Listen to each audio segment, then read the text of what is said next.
नमस्कार दोस्तों, स्वागत है आप सभी का आपके अपने YouTube चैनल हिम रोजगार मित्रा पे। दोस्तों, जैसे कि आप सभी को पता है कि हिमाचल प्रदेश में पटवारी परीक्षा का सिलेबस कमीशन के द्वारा डिक्लेयर कर दिया गया है और उसमें अलग अलग सिलेबस का विस्तृत वर्णन जो है कमीशन के द्वारा किया गया है और जिसमें गणित या मैथमेटिक्स भी एक महत्वपूर्ण अंश के रूप में दिखाया गया है। और उसमें प्रथम चैप्टर जिसकी बात की गई है वो नंबर सिस्टम से है, संख्या पद्धति जिसको हिंदी में कहा जाता है। सबसे पहले हम पटवारी परीक्षा के सिलेबस की ओर एक रुख कर लेते हैं, समझ लेते हैं कि उसमें क्या क्या चीज़ें दी गई हैं और किस तरीके से उसमें क्या क्या पढ़ना पड़ेगा। तो दोस्तों, सिलेबस में सबसे पहले गणित मेंशन किया गया है और उसमें जो पहला टॉपिक जो मेंशन किया गया है वो किया गया है संख्या प्रणाली, संख्याओं को जानना और वास्तविक संख्याएं।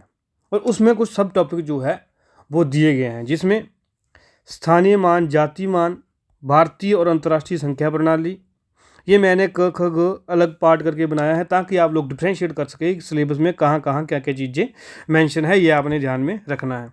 अगला हमारे पास दिया गया है बड़ी संख्याओं को पढ़ना, लिखना और तुलना करना, संख्या रेखा पर निरूपण, अनुमान और राउंडिंग, प्राकृतिक संख्याएं, पूर्ण संख्याएं, पूर्णांक, परिभाषाएं और गुण।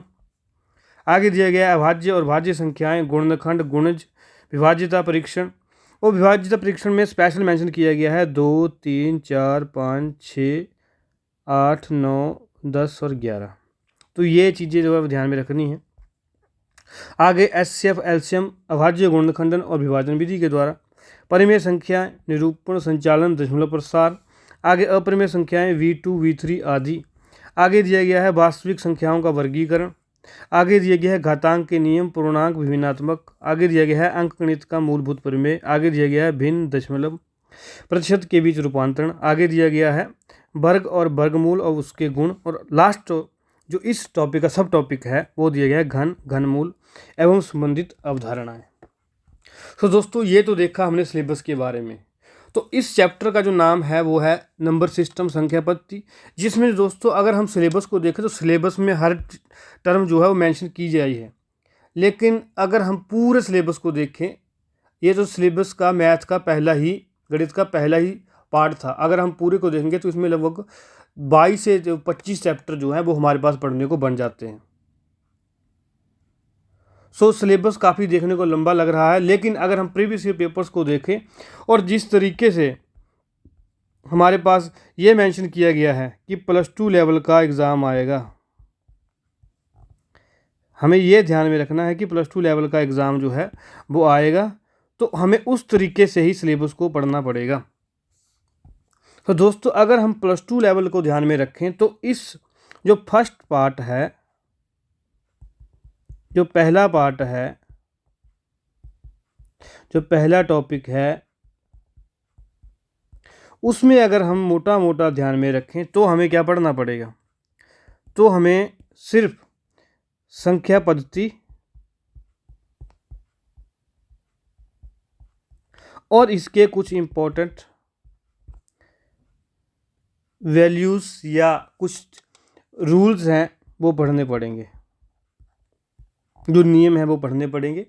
और साथ में सबसे पहले आपको जो है वो किस चीज़ का पता होना चाहिए? नंबर सिस्टम का।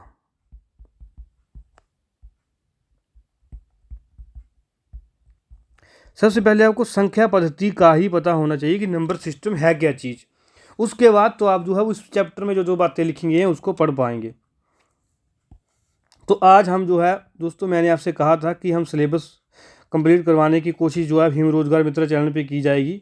तो आज उसी चीज़ को ध्यान मद्देनज़र रखते हुए हमने एक पहल शुरू की है, जिसमें हम आपके भी व्यूज़ जो हैं, आपकी भी सोच की हमें सहायता की ज़रूरत पड़ेगी, आप लोगों को किस तरीके से मैथ पढ़ना है। तो सबसे पहले तो मैं आपसे आग्रह करूँगा कि अगर आप ये वीडियो देखते हैं जिसका हमने मेंशन किया है यहाँ पे कि नंबर सिस्टम, संख्या पद्धति, प्रैक्टिस सेशन, तो आज का जो लेक्चर प्लान किया गया है दोस्तों, वो किया गया है किस चीज़ के लिए? वो किया गया है क्वेश्चन से ही हम कंसेप्ट की ओर जाएंगे। क्योंकि जिस तरीके से इतना बड़ा सिलेबस जो दिया गया है, अगर हम उसके अकेले अकेले कंसेप्ट को समझेंगे फिर उसके बाद क्वेश्चन में जाएंगे तो काफ़ी समय जो है वो लग जाएगा, क्योंकि सिलेबस में सिर्फ मैथमेटिक्स ही नहीं है, बाकी अन्य चीज़ें भी मेंशन की गई हैं। मैं चाहूँगा कि आप लोग हिम रोजगार मित्रा चैनल यूट्यूब चैनल पे ये हमारा QR कोड स्कैन करके हमें ज्वाइन कर सकते हैं, और इंस्टाग्राम चैनल पे आप इसको कोड को स्कैन करके जुड़ सकते हैं, और इस कोड को आप स्कैन करके टेलीग्राम से PDF के लिए जुड़ सकते हैं। तो ज़्यादा समय ना बर्बाद करते हुए, आज थोड़ी इंट्रोडक्शन थी तो थोड़ा ज़्यादा समय लग गया आपको समझाने में, 5-6 मिनट लग गए, लेकिन अगले लेक्चरों से ऐसा नहीं होगा, सीधा ही पढ़ाई की बात करेंगे। तो दोस्तों सबसे पहले जो मैंने बात की आपसे कि हमें पहले नंबर सिस्टम के बारे में,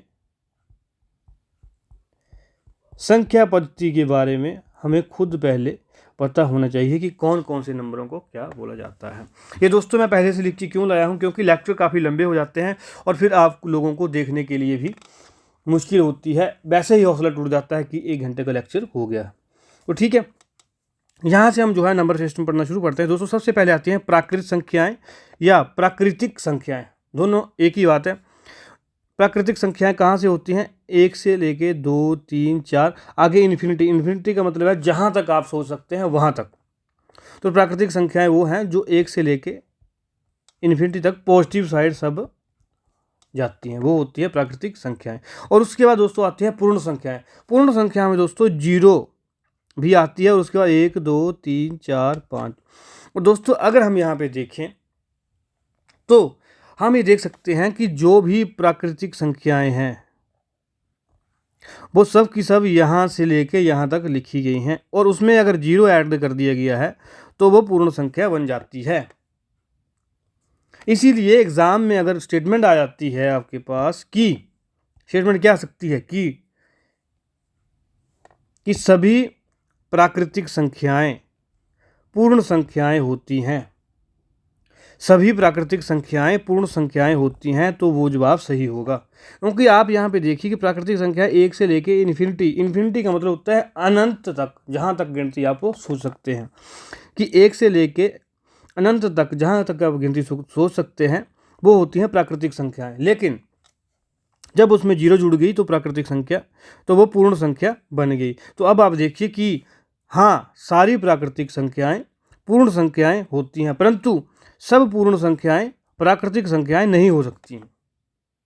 क्यों? क्योंकि 0 जो है वो पूर्ण संख्या में आता है, प्राकृतिक संख्या में नहीं आता है। तो ये लाइन आपको खुद लिखनी है जो मैंने अभी तक बताई है, क्या कि प्राकृतिक की सभी प्राकृतिक संख्याएं पूर्ण संख्या होती हैं। क्यों होती हैं? क्योंकि 1 से लेकर इन्फिनिटी तक गिनती यहाँ भी आ रही है, और सभी पूर्ण संख्याएं प्राकृतिक संख्याएं नहीं होती हैं। क्यों? क्योंकि 0 जो है पूर्ण संख्या, प्राकृतिक संख्या नहीं है। ये बात क्लियर होगी।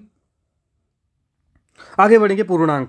दोस्तों पूर्णांक में ऐसा किया जाता है कि पहले लिखा जाता है 0, फिर 0 से चलेंगे आगे की तरफ 1 से लेकर इन्फिनिटी तक, और पीछे की तरफ भी चलेंगे -1, 2, 3, 4 इनफाइनाइट, इन्फिनिटी नेगेटिव सेंस में। ठीक है, तो यहाँ तक भी चलेंगे। तो ये सब चीज़ें जो है इंक्लूडिंग 0 से लेके negative infinity to positive infinity, ये सब चीज़ें जो है वो क्या बनाती हैं? पूर्णांक बनाती हैं।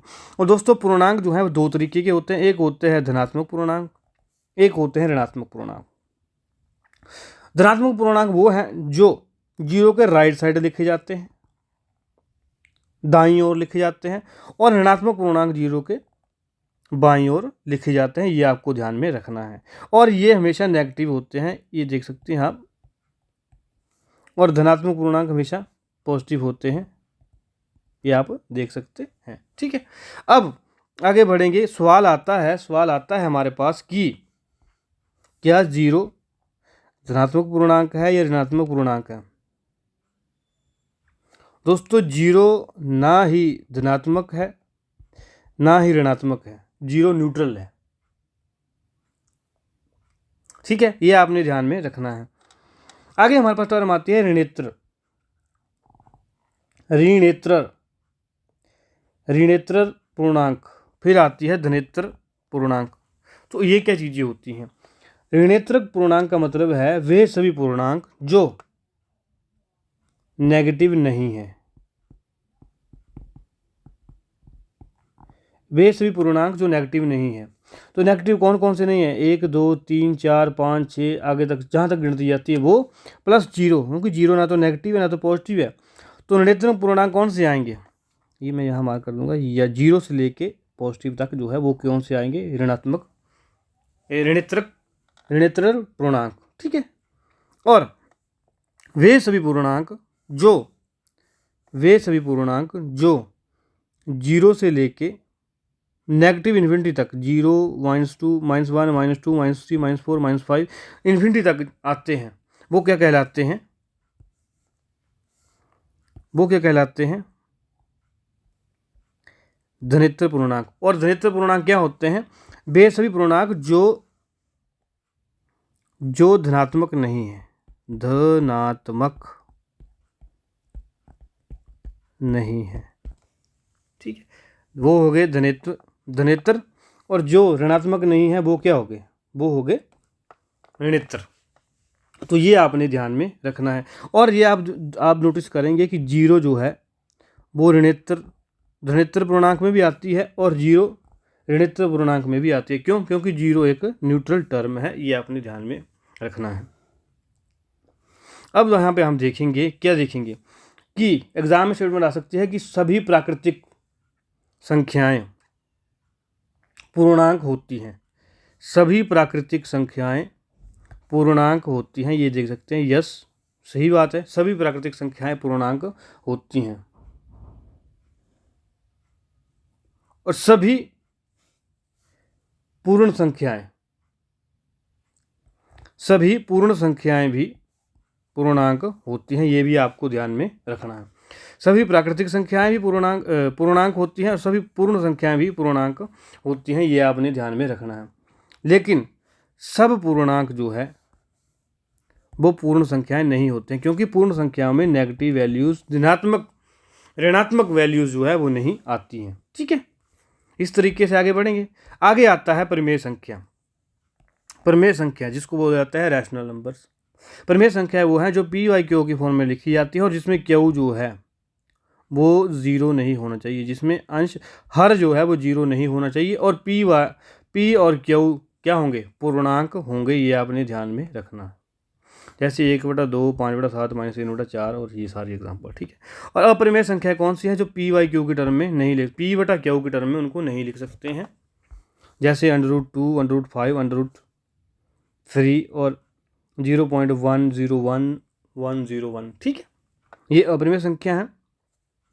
और आगे आप देखेंगे कि यहाँ मैंने √2 लिखा, √4 नहीं लिखा, √3 लिखा, √5 लिखा, √6 नहीं लिखा। √4 क्यों नहीं लिखा? क्योंकि 4 के गुणनखंड 2 × 2 होते हैं और वो 2 आ जाता है। ठीक है, इसलिए जो ये है वो अपरिमेय संख्या नहीं है। 4, तो ये आपने ध्यान में रखना है कि 4 जो है वो अपरिमेय संख्या क्यों नहीं है? क्योंकि ये जो है वो गुणनखंड बन जाते हैं। ठीक है, आगे बढ़ेंगे। आगे हमारे पास मैंने डेफिनेशन लिखी है इनमें कि धनात्मक संख्या जो पूर्ण वर्ग ना हो, धनात्मक संख्या जो पूर्ण वर्ग ना हो वो क्या कहलाती है? अपरिमेय संख्या कहलाती है। आगे आती है वास्तविक संख्या। वास्तविक संख्याएं वो है जो परिमेय और अपरिमेय से मिलकर बनती हैं। ये आपने ध्यान में रखना है। दोस्तों, ये था बेसिक नॉलेज जो मुझे लगता था कि आपको नंबर सिस्टम के बारे में पता होना चाहिए। ठीक है, इसके आप नोट्स बनाएंगे। और अब हम बढ़ेंगे कहाँ? क्वेश्चंस की ओर, कि जहाँ से आप जो है वो आज का सारे क्वेश्चन जो है वो सीख पाएंगे, कंसेप्ट पढ़ पाएंगे। ठीक है, तो दोस्तों पहले प्रश्न से शुरुआत करेंगे।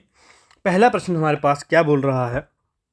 पहले प्रश्न में पूछा गया है क्या कि 725,408 725,408 में 7,25,408 में 4 का स्थानीय मान क्या है? ऐसा आपको एग्जाम में क्वेश्चन आएगा, आपको ध्यान में रखना है। एग्जाम में क्वेश्चन ऐसा पूछा जाता है। ठीक है, तो दोस्तों इसमें जो सबसे पहले मैं आपको बताऊंगा कंसेप्ट जो आपको समझना है, सबसे पहले उसको देखेंगे। फिर हम आगे जो है वो धीरे धीरे कंसेप्ट को समझते जाएंगे और आगे बढ़ते जाएंगे नंबर सिस्टम चैप्टर से। ठीक है, तो दोस्तों जब आप देखेंगे कि यहाँ 1 2 3 4 5 6 6 जो है वो हमें अंक दिए गए हैं। तो इसमें जब आप देखेंगे तो जब हमने ये नंबर लिखा है 7 2 5 4 0 और 8, ठीक है, तो इसको क्या बोला जाता है? इकाई का अंक, इसको बोला जाता है दहाई का अंक, इसको सैकड़े का, ये हज़ार का, ये 10,000 का, और ये लाख का अंक, ठीक है। इसको इंग्लिश में बोला जाता है वंस, टेंस, 100, 1000, 10,000, फिर बोला जाता है लाख, ठीक है। तो जब दोस्तों अगर मैं आपको स्थानीय मान और जातीय मान की बात करूं, तो स्थानीय मान को सबसे पहले आप ये देखें कि इसको बोला जाता है प्लेस वैल्यू, ठीक है, और एक होता है जातीय मान जिसको बोला जाता है फेस वैल्यू।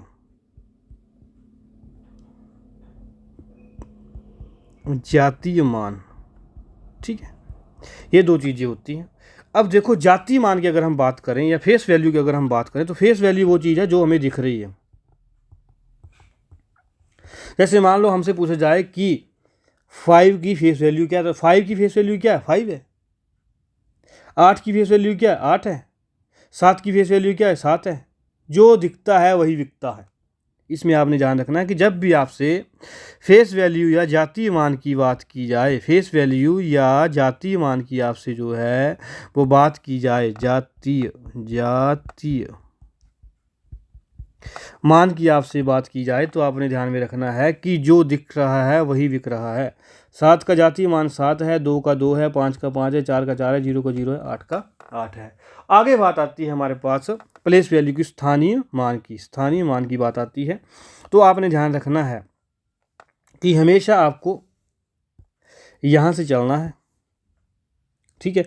जो यहाँ शब्द होगा उसको गुणा होगी 1 से, इसको होगी 10 से, इसको होगी 100 से, इसको होगी 1000 से, इसको होगी 10,000 से, और इसको कितने से होगी? 1,00,000 से। ये आपने ध्यान में रखना है, ठीक है। इस तरीके से जो है वो हमेशा हमें आगे बढ़ना है। अब मैं आपको टेबल बना के बताऊंगा कि कैसे जो है वो चीज़ें बनती हैं। अब जैसे मान लो आपको 4 की पूछा गया है, मैं सबकी आपको जो है वो प्लेस वैल्यू स्थानीय मान बताऊंगा। कैसे?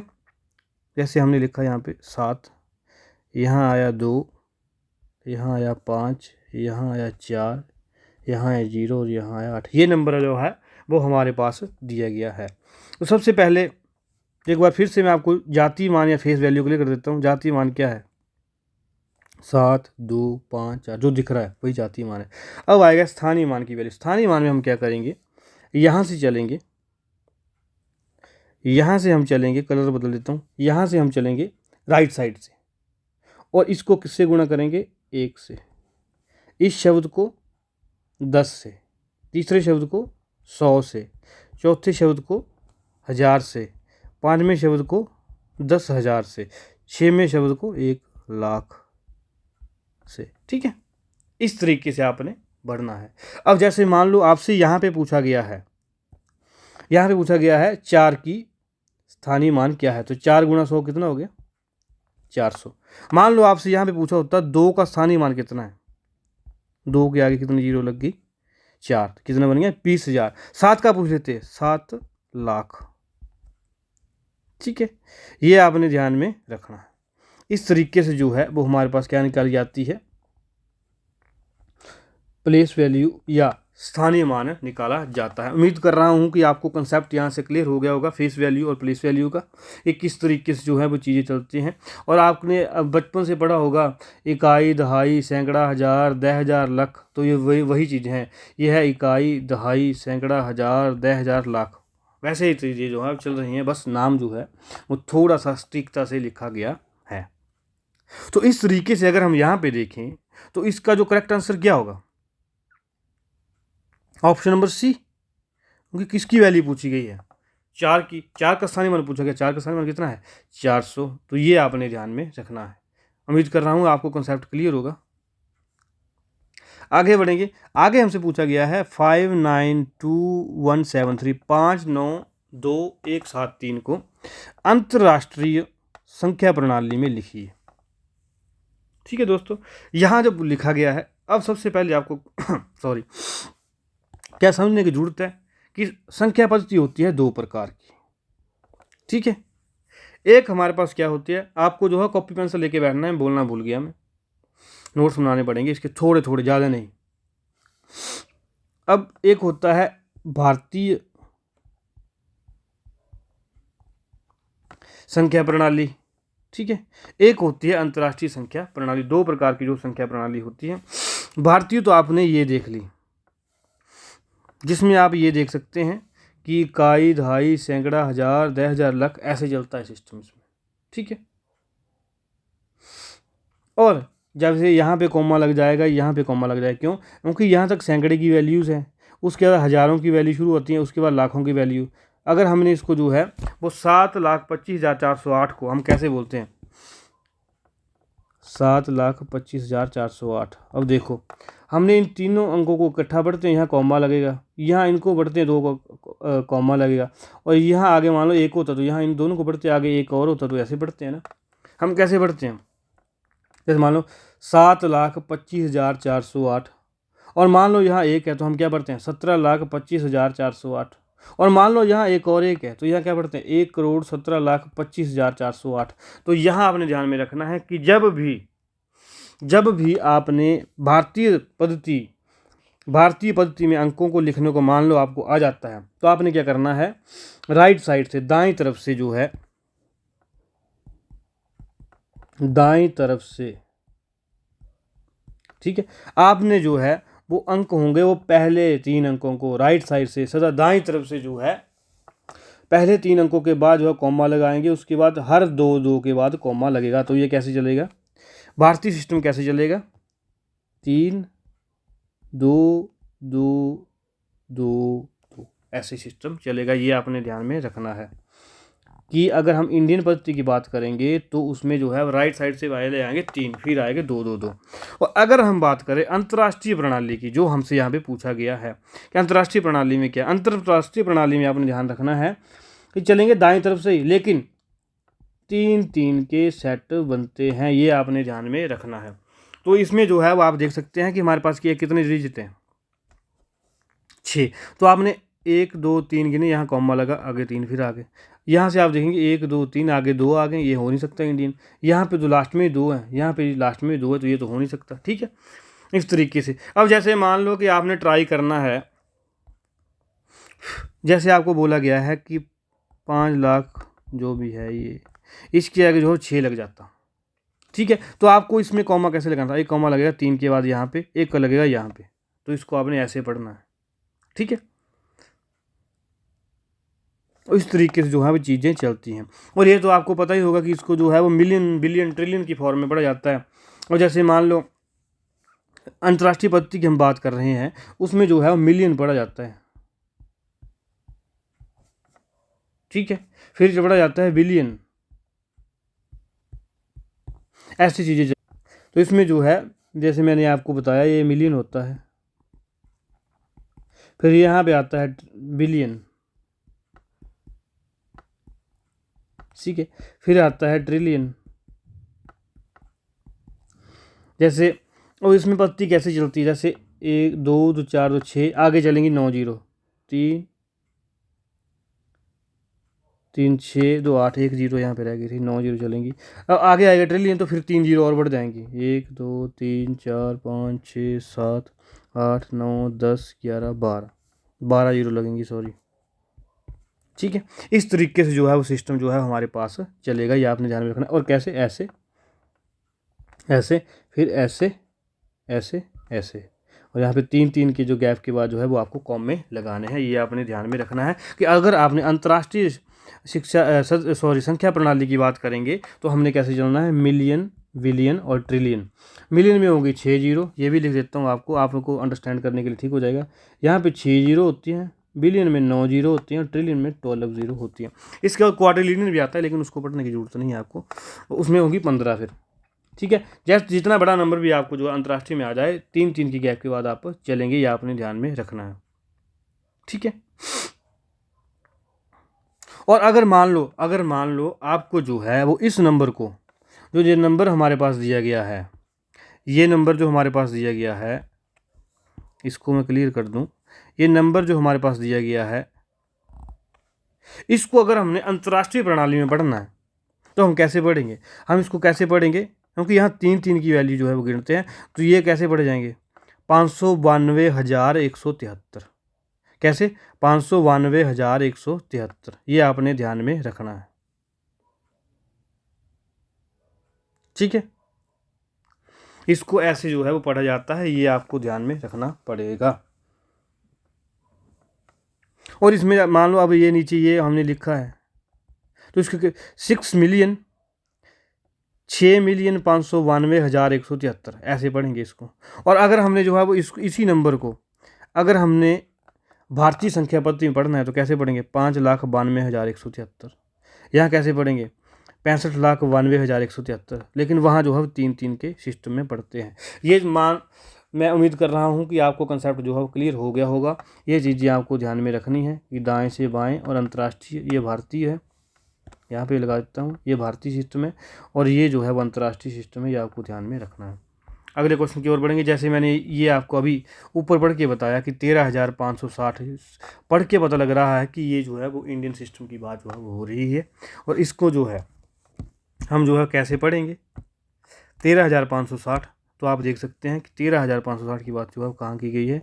यहाँ की गई है। इसलिए जो है वो हमारे पास क्वेश्चन नंबर 2 का जो मैं आंसर मार्क करना यहाँ पे भूल गया था, 5,592,173 जो है वो इसका राइट आंसर होगा। 3 का जो राइट आंसर होगा ये होगा, ये आपको तो पता ही होगा। आगे बढ़ेंगे। आगे जो क्वेश्चन जो है काफ़ी इंपॉर्टेंट क्वेश्चन जो है किससे पूछा गया है? ये नंबर सिस्टम से क्वेश्चन पूछा गया है कि -8 किस प्रकार की संख्या है। अब देखो, आपको टेबल की ओर ही लेके चलता हूँ। आप यहाँ पे देखिए कि -8 कहाँ है? पूर्णांक में। तो कौन सी संख्या हो? एक देखिए ना, नेगेटिव संख्या कहाँ है? पूर्णांक। देखेंगे पूर्णांक ऑप्शन है नीचे, 4 का आंसर क्या होगा? सी। तो ये आपने ध्यान में रखना है। आगे हमारे से पूछा गया है कि 64 जो है वो किस तरह की संख्या है? ये परिमेय संख्या है। ये कैसे है? अब आपको ये पता होना चाहिए कि 64 जो है वो क्या है? पूर्ण वर्ग है। कैसे है? 64 जो है वो पूर्ण वर्ग है। किसका? 8 का। तो 8 को हम परिमेय संख्या को मैंने बताया था PYQ में लिख सकते हैं कि नहीं लिख सकते हैं? 8/1। तो ये क्या हुई? परिमेय संख्या, और जिसमें जो है क्यू 0 नहीं होना चाहिए। क्यू 0 हो गया, अंश बटा हर 0 हो गया, तो क्वेश्चन जो है वो डिफाइन ही नहीं हो पाएगा। इसलिए जो है वो यहाँ पे आपको ध्यान में रखना है कि 64 जो है वो 8 का वर्ग है, और इसलिए जो है वो ये परिमेय संख्या है। ये आपने ध्यान में रखना है, ठीक है।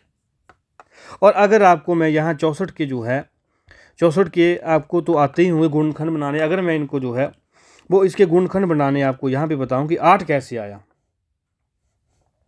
कि अगर जो है 64 के ऊपर करनी है, इसका मतलब होता है स्क्वायर रूट। तो इसको जो है हम कैसे लिखेंगे? ये हम लिखेंगे इसको ऐसे, 64। अब इसको जो है वो छोटे से छोटी रकम से भाग देंगे। किससे? 2। 1 से तो होता ही होता है सब। 2 से भाग देंगे, 2 3 6, 2 दूनी 4, ठीक है। 2 एकम 2, 2 छिके 12, 2 एकम 2, 2 अट्ठे 16, ठीक है। 2 चौके 8, 2 दूनी 4, और आगे आएगा 2 एकम 2। तो अब हम देखेंगे कि अगर हम जो है वो 64 जो करनी के अंदर था, इसको हम कैसे लिख सकते हैं? इसको गुणनखंड के रूप में 2 गुणा 2 गुणा 2 गुणा 2 गुणा 2 गुणा 2, 1 2 3 4 5 6, ठीक है। 6 बार हमने जो है वो 2 यहाँ पे लिख दिए। थोड़ा साफ करके लिख देता हूँ। तो जब मान लो ये करनी है, अगर यहाँ पे कुछ नहीं लिखा तो इसके अंदर 2 होगा। स्क्वायर रूट जिसको वर्गमूल बोला जाता है, इसके अंदर जो है 2 होता है। तो इसका मतलब क्या है कि इसके 2 के जोड़े बनेंगे। ये 2 करके बाहर आता रहेगा। 2 गुणा 2 गुणा 2, ये कितना बन गया? 8। इसलिए यहाँ पे जो है वो मैंने आपको 8 बताया था। उम्मीद कर रहा हूँ कि आपको गुणनखंड का भी पता लग गया होगा कि 2 से कैसे जो है वो वर्गमूल जो है वो निकाला जाता है, ठीक है। आगे बढ़ेंगे क्वेश्चन नंबर 6 की तरफ। काफ़ी आसान क्वेश्चन जो है वो हमारे से पूछा गया है कि 0 किस श्रेणी में आता है। अब जीरो किस श्रेणी में आता है? ऊपर पढ़ाया गया था पूर्ण और परिमेय दोनों में। अब देखेंगे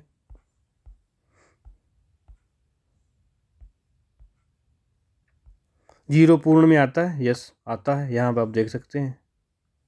ठीक है, ये आपको दिख रहा है जीरो पूर्ण में आता है, हाँ जी आता है जी। तो अब आप पढ़ेंगे आगे कि परिमेय में आता है कि नहीं आता है। यस, परिमेय में जीरो आता है। क्यों? क्योंकि जीरो को हम 0/1 के रूप में लिख सकते हैं, क्योंकि 1/0 तो हो जाएगा अनडिफाइंड, जिसको हम डिफाइन नहीं कर सकते, लेकिन 0/1 को हम डिफाइन कर सकते हैं, भले ही उसका आंसर जीरो हो, लेकिन जीरो को परिमेय संख्या माना जाता है। इसलिए जो है वो हमारा आंसर जो है हमारे अकॉर्डिंग क्या हो जाएगा, पूर्ण और परिमेय दोनों हो जाएगा। ये आपने ध्यान में रखना है दोस्तों। अगला क्वेश्चन काफ़ी इंपॉर्टेंट जो है परिमेय संख्या के बारे में पूछा गया है कि 0.333 का परिमेय रूप क्या होगा। और एक बात मैं आपको और ऐड कर दूं कि जब भी आप लोग जो है वो दशमलव के बाद राइट साइड को जो भी अक्षर पढ़ेंगे, दाईं ओर को जो भी अक्षर पढ़ेंगे, वो हमेशा अकेला अकेला करके प्रोनाउंस होगा। ऐसे इसको 0.333 कभी नहीं पढ़ना है, 0.333 ऐसे पढ़ेंगे। ठीक है, इसको बोला गया है कि इसका परिमेय रूप क्या होगा। तो सबसे पहले आपको ये पता है कि परिमेय रूप क्या होता है, P/Q। ठीक है, ये परिमेय रूप होता है वो 0.333 को, और आगे जो डॉट डॉट लगा है, ये जो डॉट डॉट लगा है, ये जो डॉट डॉट लगा है, ये जो डॉट डॉट लगा है, ये आगे आगे, इसका मतलब ये है कि ये बार बार 333 आ रहा है, ये नंबर कभी खत्म नहीं होगा, ये नंबर कभी खत्म नहीं होगा दोस्तों। इससे मैं आपको जो है दो तरीके बताऊंगा। वीडियो थोड़ी लंबी हो जाएगी, लेकिन लंबी ऐसी होगी कि आप जीवन में कभी भूल ही नहीं पाएंगे कि नंबर सिस्टम क्या है।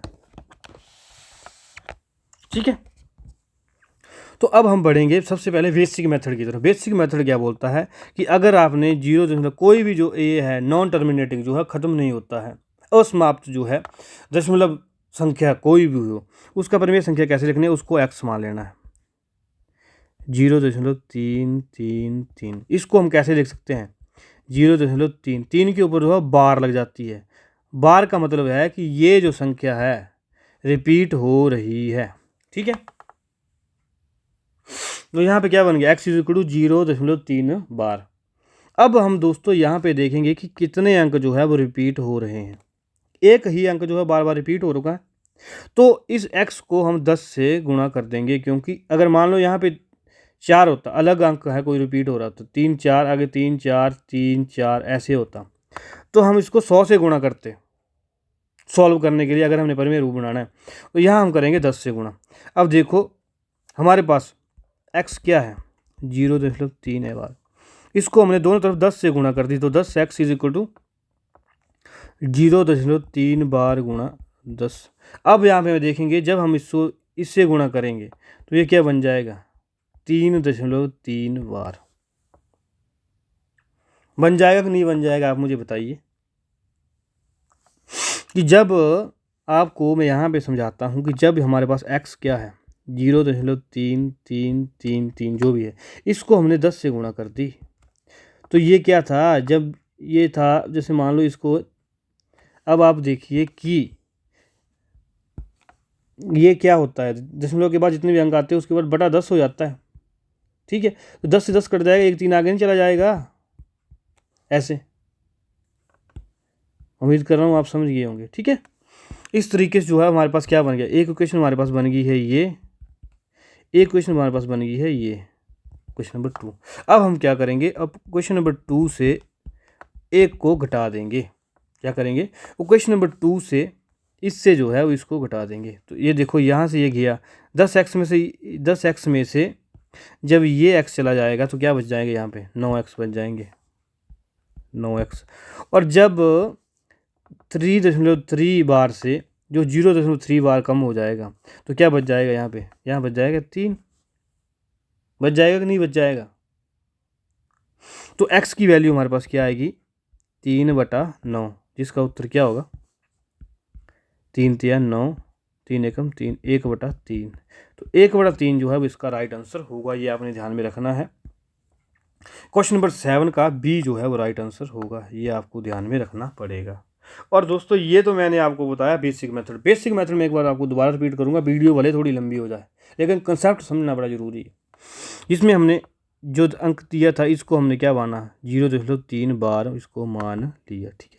अब हमने ये देखा कि कितने अंक जो है वो रिपीट हो रहे हैं, एक ही अंक जो है बार बार रिपीट हो रहा है तो गुणा 10 करेंगे।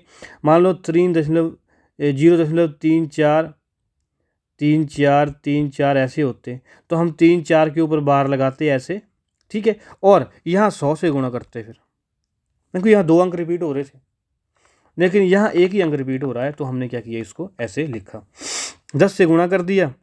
अब 10 से गुणा कर दिया तो ऑब्वियस बात है 10x इससे बड़ा है तो इससे जो है वो ऑप्शन 2 से 1 को माइनस करेंगे। जब इस 10 से ये माइनस हो जाएगा तो ये 9x आ जाएगा, और जब जो है इस 3.3x से ये माइनस होगा तो आप ये देखिए कि 3 से 3 गया 0 और यहाँ से यहाँ गया है 0, 3 से 3 गया 3 और ये 0, तो ये आ जाएगा 9x = 3 और ऐसे करके x की वैल्यू 1/3 आ जाएगी।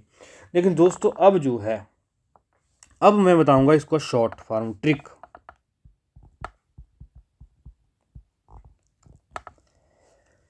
ट्रिक दोस्तों इसका इस तरह है कि मान लो जैसे आपको ट्रिक के लिए मैंने अलग बॉक्स बनाऊंगा। हमारे पास क्या दिया गया है, हमारे पास दिया गया है 0.333 का हमें क्या करना है, परिमेय जो रूप जो है वो बनाना है, ठीक है। तो हम क्या करेंगे, सबसे पहले ये देखेंगे कि किस अंक जो है बार बार रिपीट हो रहा है। एक ही अंक रिपीट हो रहा है, जो अंक रिपीट हो रहा है बार बार आ रहा है उसको हम लिखेंगे कहाँ पे, अंश के रूप में, ठीक है, ठीक है।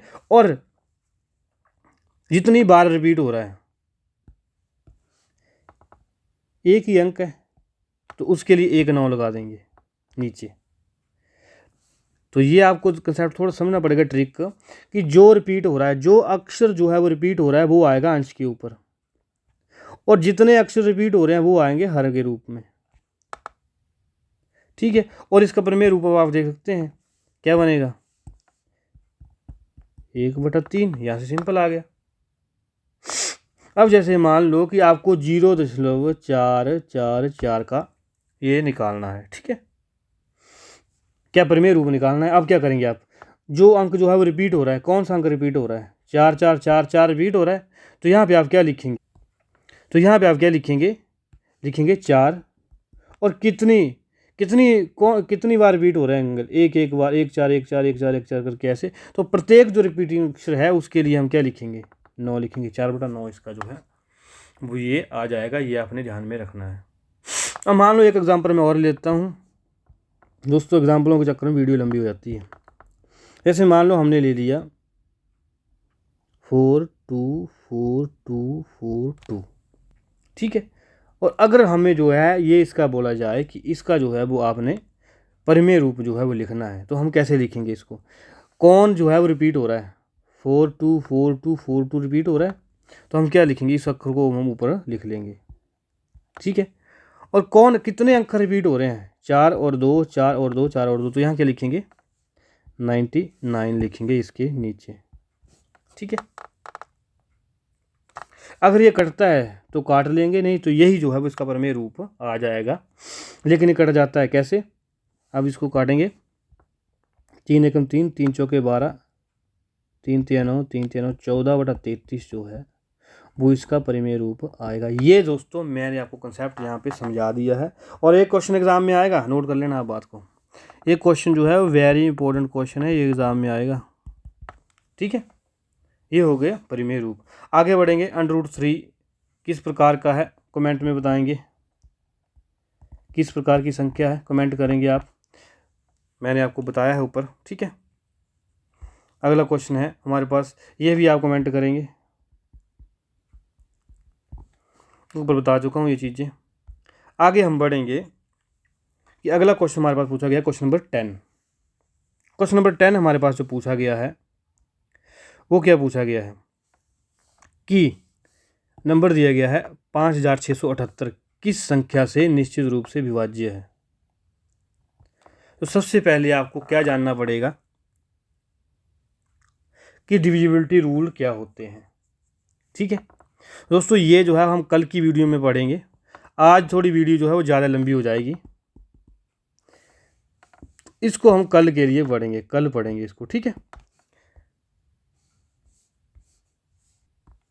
तो दोस्तों अब हम चलते हैं क्वेश्चन नंबर 25 की ओर। मैं ये पीडीएफ मैं आपको कल जो दूसरा लेक्चर लग जाएगा उसके बाद दे पाऊंगा, क्योंकि अभी जो कुछ क्वेश्चन है अगर मैं वो सारे कंसेप्ट करवाऊंगा तो वीडियो लगभग लंबी बन जाएगी।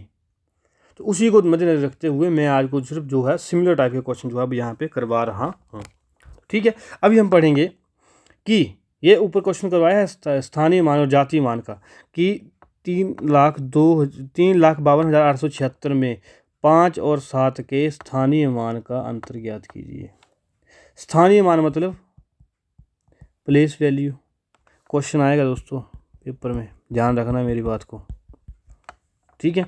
अब मैंने क्या बताया था आपको कि 5, एक तो यहाँ पे क्या बोला गया है, 5 की बात की गई और क्या बात की गई, 7 की, ठीक है। हम कहाँ से चलेंगे, हम चलेंगे, पहले मैं यहीं लिख लेता हूँ इसको, 3, 5, 2, 8, 7, 6। हम कहाँ से चलेंगे, राइट साइड से, कहाँ, दाईं ओर से। 7 पर पहुँचे, 1 से गुणा थी यहाँ पे, 10 से गुणा थी यहाँ पे, 7 का क्या हो गया, 70, ठीक है। आगे पूछे 5 का, 1 से पहुँचे 10, यहाँ क्या हो गया 100, यहाँ क्या हो गया 1000, और यहाँ क्या हो गया 10,000, तो ये क्या बन गया 50,000। बताया था मैंने पीछे कि नहीं बताया था आपको। तो जब 50,000 में से आप क्या कम करेंगे, 70 कम करेंगे, तो क्या आ जाएगा, वो क्या आ जाएगा, ये आपके पास उत्तर जो है वो आ जाएगा, option number A will be the right answer for this question. ये आपने ध्यान में रखना है, ठीक है। ये आपको समझ आ गया कि कौन सा आंसर जो इसका करेक्ट होगा। और कुछ ज़्यादा ही यहाँ पे जो है वो लिख चुका हूँ मैं, तो इसको जो है option number A will be the right answer, ये आपने ध्यान में रखना है। अब ये क्वेश्चन जो है इसको देखिए नीचे को, क्वेश्चन नंबर 26 को, कि 590286 से सबसे छोटी 6 अंक की संख्या बनाइए, ठीक है। इसमें पूछा गया है। अब दोस्तों 6 ही हमारे पास अंक हैं, 2, 2, 4, 2, 6। तो सबसे पहली बात तो हमारे पास ये रहेगी कि 0 तो आगे नहीं आ सकता, नहीं तो संख्या ही 5 अंक की बन जाएगी, ठीक है। दूसरी बात कि सबसे छोटी पूछा गया है, सबसे छोटी में 0 के बाद सबसे छोटा कौन है, 2, तो आगे कौन सा आएगा 2, उसके बाद क्या आएगा 0 ही आएगा, क्योंकि बाकी शब्द जैसे 2 हमने आगे लगा दिया, उसके बाद बचा 0, उसके बाद 6 लगाते हैं, 26 बनेगा, 26 बड़ा होगा, 25 बड़ा होगा 20 से, तो यहाँ क्या बनेगा 20। फिर आगे कौन सा अंक आएगा, 5 आएगा, फिर 6 आएगा, फिर 8 आएगा, फिर 9 आएगा, ये संख्या तो आप बना ही लेंगे।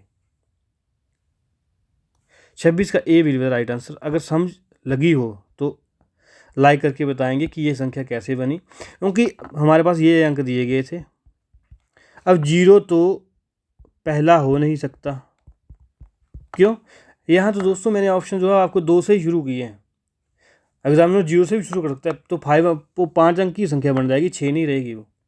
अब मान लो उसके बाद हम क्या करेंगे कि सबसे छोटी बोली गई है, तो सबसे छोटा 0 के बाद क्या है 2 रह गया, 2 आएगा पहले, उसके बाद छोटा क्या रह गया 0 रह गया, फिर अब 2 कट गया, 0 कट गया, अब हमारा सबसे छोटा क्या बचा 5 बचा, फिर हमारे पास सबसे छोटा क्या बचा 6 बचा, फिर हमारे पास 8 बचा, फिर 9 बचा।